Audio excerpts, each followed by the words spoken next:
vous allez bien. Aujourd'hui je vous retrouve dans une nouvelle vidéo. Je vais vous parler un petit peu de mes lectures d'été. J'avoue que depuis mi-août, début septembre, je lis beaucoup, notamment grâce à l'application Nextory parce que j'écoute énormément de livres audio. Donc pour certains c'est pas de la lecture, bref.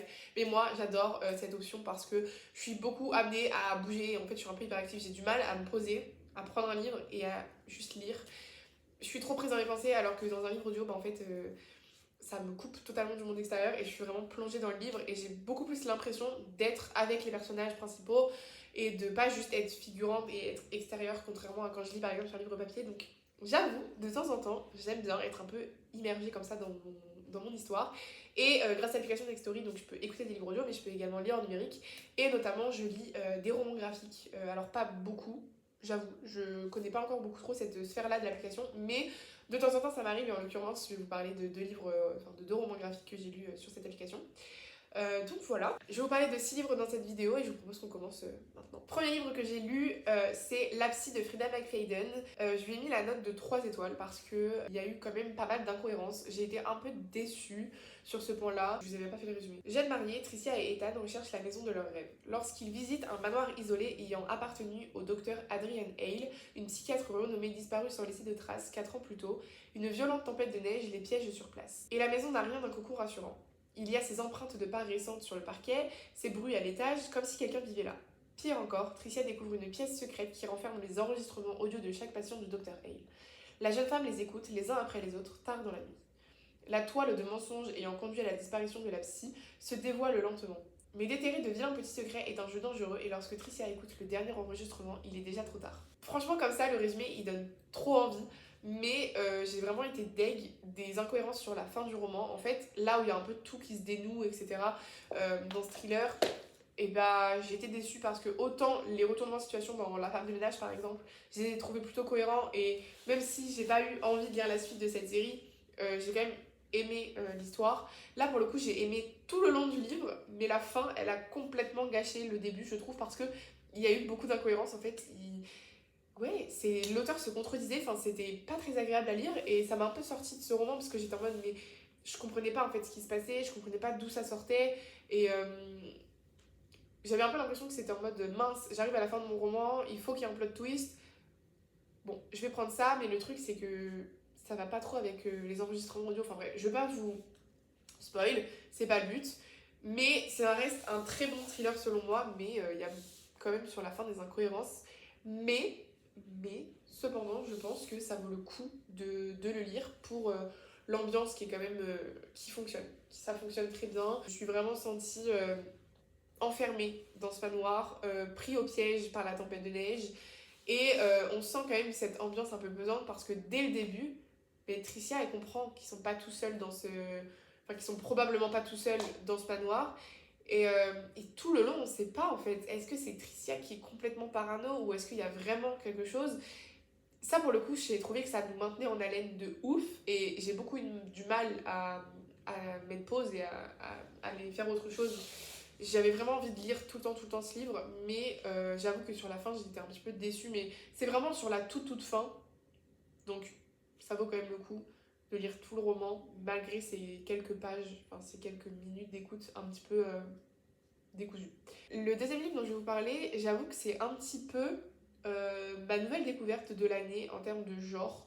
Je pensais pas aimer ce genre de livre et en fait j'aime beaucoup, notamment là parce que ça parle de la Seconde Guerre mondiale, mais donc j'ai lu Une jeunesse au temps de la Shoah de Simone Weil et en fait c'est un extrait de sa biographie qui s'appelle Une vie. Du coup on la suit avant, pendant et après sa vie de déportée en fait et franchement j'ai adoré. C'est hyper intéressant. Et alors, j'ai pris mon temps pour le lire. Je crois que ça m'a pris à peu près 2 mois. Mais après, je le lisais pas tout le temps. Parce que c'est pas de la fiction. Et moi, j'avoue que ce genre de livre, je préfère prendre mon temps pour le lire. Et en plus de ça, il y avait beaucoup d'informations historiques. Notamment sur des noms, par exemple, d'établissements, des choses comme ça. Et donc, il fallait lire les petites notes de bas de page. Et j'avoue que ça, j'ai envie de les retenir. J'ai envie de. Enfin, j'ai pas envie de lire ça quand je suis en train de m'endormir le soir. Enfin voilà, c'est pas genre de lecture de table de chevet. Mais par contre, j'avoue que le matin ou dans le enfin dans les transports, etc., c'est plutôt.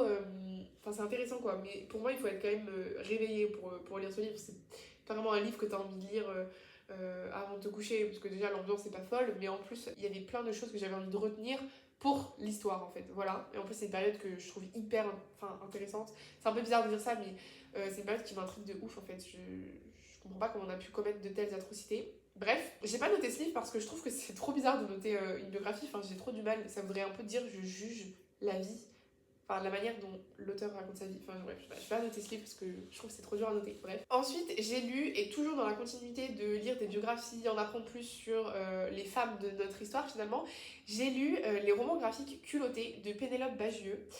Donc j'ai lu le 1 et le 2. Pour le coup, j'ai mis 5 étoiles au premier et 4 étoiles au deuxième. Pourquoi cet écart de notes Je sais pas. En fait, je pense que les femmes elles m'ont un petit peu plus intéressée. Enfin, les femmes présentées étaient un petit peu plus intéressantes, mais je trouve que c'est un peu horrible de dire ça, mais dans le tome 1 que dans le tome 2. Mais en même temps, je sais pas, je trouvais que les histoires elles étaient un peu plus mieux écrites. Je sais pas. J'ai eu. Mais encore, hein, j'ai très bien noté le tome 2. Mais je sais pas, j'ai moins été transportée. Peut-être que le fait d'avoir lu les deux d'un coup, c'était peut-être trop, je sais pas. Les principes des livres culottés, en fait, c'est dans quelques pages de BD, vous parler, vous faire découvrir des femmes qui ont inspiré, révolutionné le monde, voilà, qui ont eu un impact en fait, ou même juste des gens qui sont pas forcément toujours dans la norme, ou par exemple, il y avait une femme qui était autiste et en fait ses parents ils ont juste jamais compris qu'est-ce qu'elle avait et ils avaient l'impression que c'était elle le problème et voilà, et en fait on se rend compte que c'est juste l'une des premières femmes autistes et c'est l'une des premières à avoir été reconnue comme ça en fait à son époque c'était pas possible en fait, enfin c'était pas connu. Ça montre aussi l'évolution médicale, l'évolution de plein de choses en fait dans la société pour en arriver à la société actuelle, mais il y a vraiment des femmes de toutes les époques. Il n'y a pas que des femmes du 19e, il n'y a pas que des femmes du 18e, ou je ne sais quoi. Il n'y a pas que des femmes du 21e. Il y a plein de femmes. Et il y a encore des femmes qui ne sont pas décédées aujourd'hui. Et ça, je trouve ça trop cool. Ça va de Cléopâtre à Joséphine Baker. Enfin, il y a plein de femmes en fait. Et je trouve ça trop cool. Et j'ai aimé apprendre de façon un petit peu ludique tout ce que ces femmes avaient pu faire. Et c'est vraiment le genre de livre que je mettrais dans ma classe si j'avais genre des CM1, enfin ouais, des CM ou des CE2 peut-être. Je trouve que c'est vraiment le genre de livre qui peut être intéressant parce que grâce à la BD, ça donne un petit côté ludique et pas ce truc de je lis un parpaing qui m'apprend qu'est-ce que telle femme a fait dans sa vie, machin. Enfin, le côté image est très coloré aussi, c'est des planches qui sont très très colorées. Bah, franchement, je trouve que c'est dur de poser le livre et en tout cas, j'ai adoré mes deux lectures. Ensuite, un nouveau livre audio, j'ai lu The Pumpkin Spice Coffee. Du coup, c'est The Pumpkin Spice Café en français. C'est le premier tome de la série Dream Harbor de Laurie Gilmore. J'ai mis 3 étoiles parce que, alors tout le monde m'a vendu ce livre comme le livre parfait pour cet automne. Bon, la romance, franchement, elle casse pas des briques. C'est un Grumpy Sunshine, je crois. Je vais vous lire le résumé en fait. À chaque fois, j'oublie de vous lire le résumé, mais ça va m'aider à donner mon avis en fait. Jenny Ellis quitte Boston après un épisode traumatique et un job en entreprise qui l'épuisait. Quand sa tante Dot lui confie le Pumpkin Spice Café dans la petite ville paisible de Dream Harbor, Jenny voit une nouvelle chance de redémarrer sa vie. Le café devient rapidement plus qu'un simple commerce, c'est un lieu de rencontre chaleureux où Jenny organise des clubs de lecture, des petits événements communautaires et propose de ses célèbres Pumpkin Spice Latte. Mais tout ne se passe pas sans accroc. Jenny emménage dans l'appartement au-dessus du café et elle est vite troublée par des bruits étranges la nuit. Elle se lance alors, avec l'aide de Logan Anders, un fermier local taiseux, mais bienveillant, dans une enquête pour découvrir qui se cache derrière ces incidents. Je vais pas lire plus que ça parce que après je trouve que ça va un petit peu trop loin, mais il y a vraiment ce côté un peu cosy automnal et le côté un peu enquête. Moi perso j'ai bien aimé, mais je sais pas, j'ai trouvé un peu ce livre facile, peut-être pas assez développé, très en surface. C'est un peu des trucs très négatifs ce que je dis, mais alors que je l'ai quand même bien noté. J'ai passé un bon moment, mais en fait, c'est pas ce livre qui m'a marqué. Théoriquement, j'ai fini ce livre il y a 1 semaine ou 2 semaines et je me rappelais déjà plus des noms des personnages principaux. J'ai bien aimé ce livre, malgré le fait que je lui ai mis 3 étoiles. J'ai bien aimé. Mais, parce qu'il y a un mais, j'ai trouvé quand même un peu léger, un peu facile. Je sais pas, je trouve que c'était pas hyper approfondi. Et en réalité, je sais pas, je me suis pas attachée au personnage. J'ai vraiment. Peut-être que c'était pas le bon moment pour que je lise ce livre, je sais pas trop. Parce que je vois d'énormes bons retours, mais je sais pas, moi j'ai vraiment l'impression d'être passée à côté. Et le dernier livre de cette vidéo, et après je vous laisse tranquille avec mes lectures du mois d'août et du mois de septembre, enfin de début septembre. J'ai lu, toujours en audio, Hot Shot de Phoenix B. Asher, où là j'ai mis 4 étoiles, mais je pense que c'est un bon 4 étoiles, c'est un très très bon 4 étoiles, peut-être un 4 étoiles et demie. Donc là, que nous dit Goodreads? Une romance dans l'univers des pompiers de l'extrême. Depuis leur enfance, Salem, Boston et Jericho forment un trio inséparable, soudés par une amitié indéfectible. À mesure qu'ils grandissent, tout se complique. Non seulement Boston et Jericho veulent devenir pompiers de l'extrême, mais en plus les sentiments de Salem envers Jericho évoluent, mêlant l'amitié à quelque chose de plus fort. Jericho, lui, n'est pas prêt à franchir cette ligne. Quand la maladie emporte sa mère, il préfère fuir plutôt que d'affronter ses émotions, et part s'exiler en Irlande en laissant Salem derrière lui, le cœur brisé. 5 ans plus tard, à l'occasion du mariage de Boston, Jericho revient.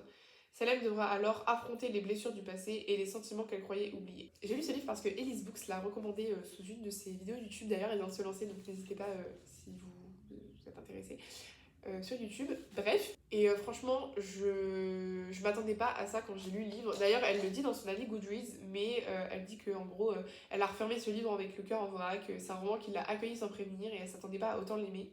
Donc elle dit: j'ai été profondément touchée par les thématiques abordées, le deuil, l'amitié, les regrets, le pardon et l'amour qui suit au temps et aux blessures, qui survit au temps et aux blessures. Franchement, je suis 100% d'accord avec elle.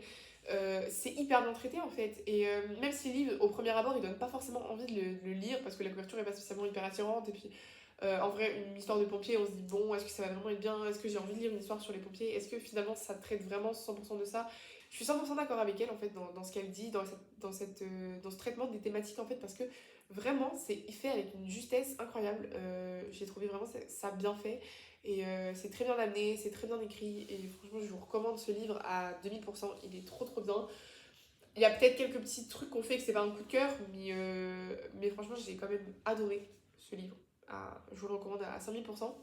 C'en est tout pour cette update lecture. Bon, je suis pas une pro de donner mon avis, j'avoue que moi quand je lis un livre c'est beaucoup au feeling, au sentiment, ou à ce que j'ai ressenti sur le moment. Est-ce que par exemple je me suis lassée parce que j'ai mis trop de temps à lire. Des fois ça arrive en fait que je passe à côté d'un livre juste parce que moi j'ai mis trop de temps à lire, parce que je n'étais pas forcément dans les bonnes conditions pour le lire. Ça arrive, mais moi perso je note vraiment mes livres au feeling. Mes films, enfin les films et tout c'est pareil, c'est soit j'ai passé un bon moment, soit j'ai passé un bon moment, soit j'ai suivi le moment quoi. C'est un peu ça, et j'avoue que je note un peu aléatoirement. J'ai pas un truc très précis de notation, mais je note vraiment comme mon cœur me dit de noter. Et du coup, je fais pas forcément des avis hyper détaillés. Il y a des petits trucs des fois où je me suis dit, mais je les note pas forcément et je les retiens pas forcément. Et j'avoue, je suis quand même très bon public, donc bon, pour que je déteste quelque chose, faut y aller. Mais des fois, quand même, hein, ça me choque, ça me sort du livre, comme la psy par exemple, ça m'a vraiment déçue sur la fin, mais bref. Faut pas vous attendre à des avis giga constructifs. Après, les updates lecture, j'en ferai pas tout le temps. Là, c'est parce que c'est des livres dont je vous ai pas parlé, mais que j'avais quand même envie de vous parler parce que je les ai quand même bien aimés et donc j'ai envie un peu d'en faire la promotion. Mais après, toutes mes autres lectures, vous verrez, ça sera dans des vlogs lecture, des choses comme ça. J'avoue que j'en parlerai probablement plus en vlog lecture qu'en update. Mais dites-moi en commentaire si, par exemple, vous préférez que de temps en temps je fasse un update lecture, même sur des livres dont j'ai déjà parlé en vlog, parce que vous n'êtes pas très vlog ou je sais pas. Enfin bref, dites-moi en commentaire si vous aimez ce format update lecture, ou si vous êtes plus team vlog, parce que moi j'aime les deux, donc n'hésitez pas. Sur ce, j'espère que cette vidéo vous a plu. Si c'est le cas, n'hésitez pas à liker, à vous abonner si ce n'est pas encore déjà fait. Je sais pas si ça se dit ce que je raconte, mais bref. Et je vous dis à la semaine prochaine dans une nouvelle vidéo. Ciao!